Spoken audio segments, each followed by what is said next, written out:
Hey everybody, welcome back to War 9 of Season 26. I'm fighting for the Alliance SAS, and we are going through the matchup gauntlet.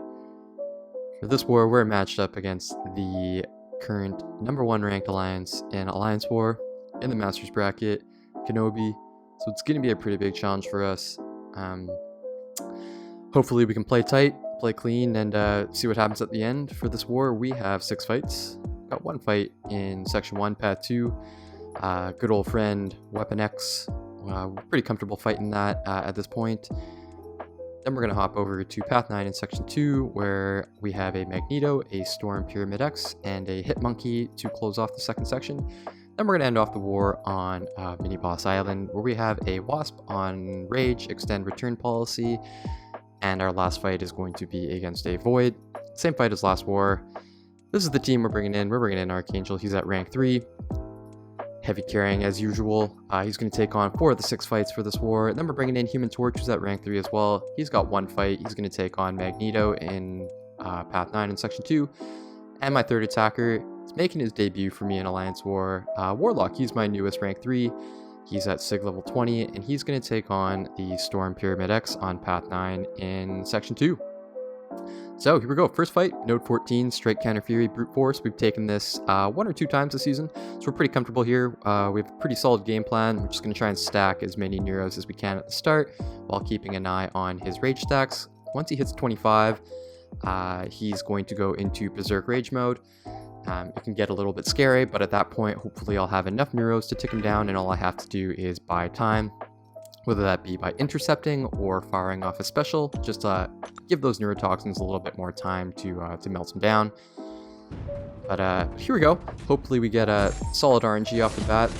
Not bad there. We stack a bunch of bleeds off our first heavy. We get a poison, and we're off to the races here. We have 2 neurotoxins. As you can see, he's starting to tick down. And things are getting a little bit wild here. This is just a rank 2 Weapon X, so it's not as long of a fight as it was in the previous wars. We don't even need to throw a special. We can just back off there, and he drops. So that's a good, quick, clean start to our war. And that's the end of our Section 1. So we are headed to Section 2, where we are taking Path 9. We have a Magneto on Node 35, Window of Opportunity Stun, 1 eye open. I'm not going to use my Flame On ability here. I think we wanted to potentially have a second Human Torch at the end with Flame On, just in case we needed a backup on the boss. So no Flame On here. I'm going to take a bunch of blocked hits just to build temperature and kind of stack a few smolders. And because he goes unstoppable with this heavy, we can't really bait heavies. So we're going to have to rely on intercepting to get our openings. And I'm going to play this one fairly slow and conservative. I repped out the wall dexing and got pretty comfortable with it, but I didn't feel like I wanted to resort to it as my first option. I would use it if I got cornered and needed to, but for here I'm just going to make sure I don't get cornered, try and take my time to get my openings, and it's going pretty well. We have a decent amount of smolder stacked up. Our temperature is fairly high. We're going to bait his SP1 over his SP2. I don't want any of that smoke. But so far it's going fairly well. I feel like I probably should have relied on light intercepting over the dash and medium intercept, but I was more comfortable with dashing in and kind of playing around with the AI's rhythm. So even if I do hit a bunch of hits into his block, it's really no big deal. Just playing around with the spacing and pushing him against the wall and whatnot. I'm in no rush. I have a ton of time to get through this fight, and the more block hits I take, the more smolders. That's a mistake on my end. I actually was going to parry, but then remembered at the last moment that it was a Window of Opportunity stun and 1 eye open, so pretty bad idea. And as a result, I ended up taking a few hits to the face. Thankfully, it didn't do too much damage to me. Just a decent chunk off my health. At this point too, I have to remember, do not throw the special 2, because that will end up stunning him. So thankfully I was able to remember that in the middle of the fight. We're in a good spot here. We have our special 3. I think this is enough to finish him. And really glad to just get out of this fight. This was one of the fights I was worried about. I don't have too much experience with this one, but there we go. That SP3 is just going to be enough to melt him out. And there's our second fight out of the way. We have 4 more. We're not done with section 2 yet. On path 9, we have a Storm Pyramid X on Window of Opportunity Stun and Empowered Immunity. We get to use Warlock here. I'm going to fire up a 200% tech power boost. Since we can't always parry stun her, we'll bait heavies for our openings, and I prefer to bait her SP1. That SP2 is super scary, especially if she gets up to 6 prowess, because that's going to mean that her specials are unblockable. So this should be a fairly straightforward fight. Really comfortable dexing her special 1. There's really no issue there, and her health pool is fairly low. She's a bit of a glass cannon champ. I still have the combat regen boost from the Human Torch versus Magneto fight, so that's kind of cool. Just an extra health buffer there, even though we really shouldn't need it. But that's a good start to the fight there. I parried just to see if they were running willpower. Turns out they were, so that's cool. I don't actually think it changes the plan of the fight. It was just interesting to see. Get off a light intercept to keep our combo going. I am keeping an eye on the Window of Opportunity timer, knowing that I can parry the moment it goes on cooldown, and it's about to go on cooldown. That SP2 does a ton of damage, and it's because we get 2 full bars of power back, and this fight is over in a blink of an eye once we get to that first special 2. So good to get that one out of the way. That's my only Warlock fight. That's a pretty good debut for me. He's a lot of fun to play. Super glad I got through that one cleanly. This one I was worried about here. It is a Hit Monkey on node 47, kinetic transference, powerful from afar, and opportunist. I'm going to use an invulnerability boost just for safety in case we push him to his special 3. We do have a guidance boost from Magneto House of X.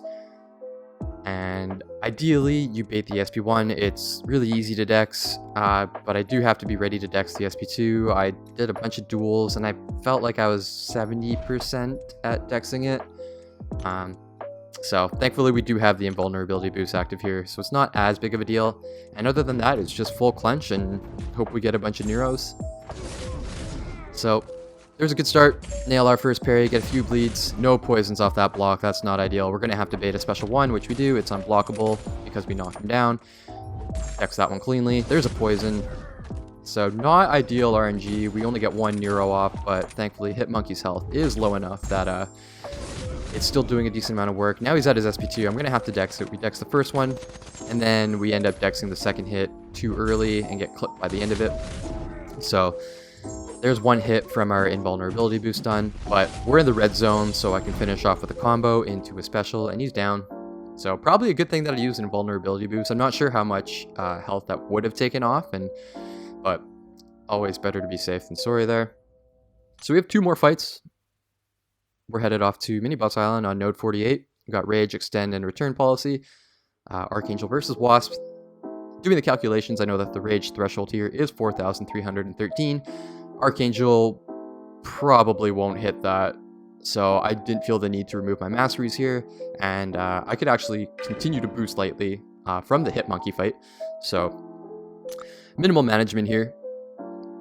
Just a regular parry heavy fight with Archangel. Don't have to worry about much. I'll bait her SP1 over her special 2, but really I can block either. No big deal. Just gotta hope for solid RNG, clock in and clock out here. We have a ton of bleeds, so the poisons should start stacking, which means the Neros are going to start stacking as well. That's exactly what happens. I think I'll do 1 more parry heavy, and that should get her just under 2 bars of power, and then try and bait out a special 1 just to finish off the fight after that. And there we go. Just a few more should close this out.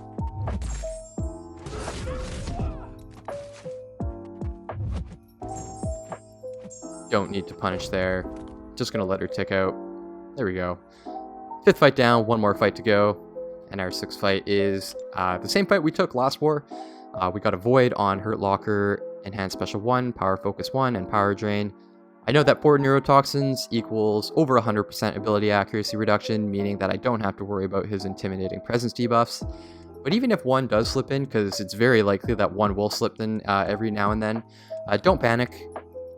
It's not going to do that much damage. My Archangel is rank 3. I am boosted. I have a decent amount of health to work with. So the last thing I want to do is see that a debuff slips through, panic, change my game plan, and then snowball the fight from there.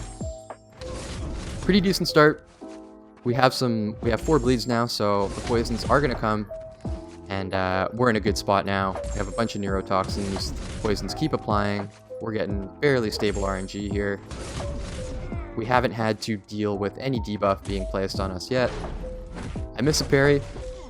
That's okay, we get to 20 hits. I think it would have failed anyways, just with the amount of neurotoxins I had there. So I'm going to try and hit a reparry here. I assume I hit it, and I miss, and as a result, I completely whiffed that heavy. So I got kind of lucky there because the neurotoxin stun kicked in at the right moment. I don't think it would have killed me if I ate a combo. He was so close to ticking to 0 health anyways. But there we go. We get through that 6th fight cleanly, and that's the end of our war. As per usual, fairly Archangel heavy war. We do end up losing this war 7-3. Good war to KenOB. They definitely showed why they are the #1 ranked alliance in the game right now. So 9 wars in, we have a quarter of the season left. Our record is 5-2-2, which really theoretically with the scoring is equal to 5-4. That's all good. That's still a good spot to be in. Hopefully we can close out the season strong with 3 wars left. And I'll catch you at War 10. Thanks for stopping by.